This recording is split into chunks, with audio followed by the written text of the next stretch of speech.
It's a place of legend. A place with ledges. A place with the Lunkers. Lake Chickamauga.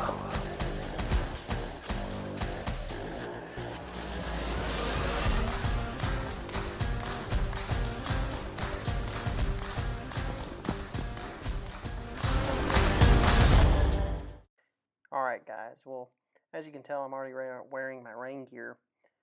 This was our final day on Lake Chickamauga. Due to the rain, I really was not able to capture all of the fish catches. On our final day, I probably caught 20. It was really our best day. And just due to the rain and things like that, I was not able to get the fish catches on camera. However, I was able to catch a few, and so you'll see these here real quickly. And as we go through, I'll kind of at the end, I'll show you the baits, and I'll even kind of pull up kind of where we were fishing and what we were fishing. So I hope you enjoy.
Alright guys, well, as you can see, I'm drop shotting. I actually found a mega school, and right before this it was raining, and so I caught probably 10 and 10 casts underneath the boat drop shotting. Really wish I could have got it on camera, but you know, when it's raining, as you can tell, my hair is wet. It's been pouring down rain, so that's why I don't have any of those fish on camera. It was awesome. One of the best times I've ever had drop shotting, and I do not have any footage of it.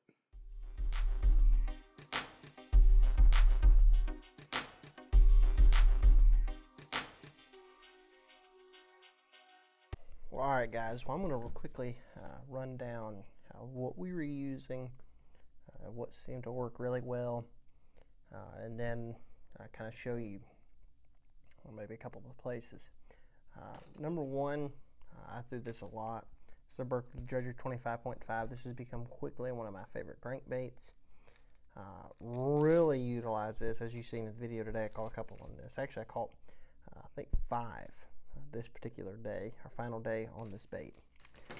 In the previous videos, you notice I was throwing a Flutter Spoon. You know, this is a Nichols lure. This is actually the 5.5 version. You know, I was throwing it, trying to get those fish to fire up. When it came to the crankbait, I was using 12-pound test. I went a little light on the Flutter Spoon, to be honest. 12-pound test.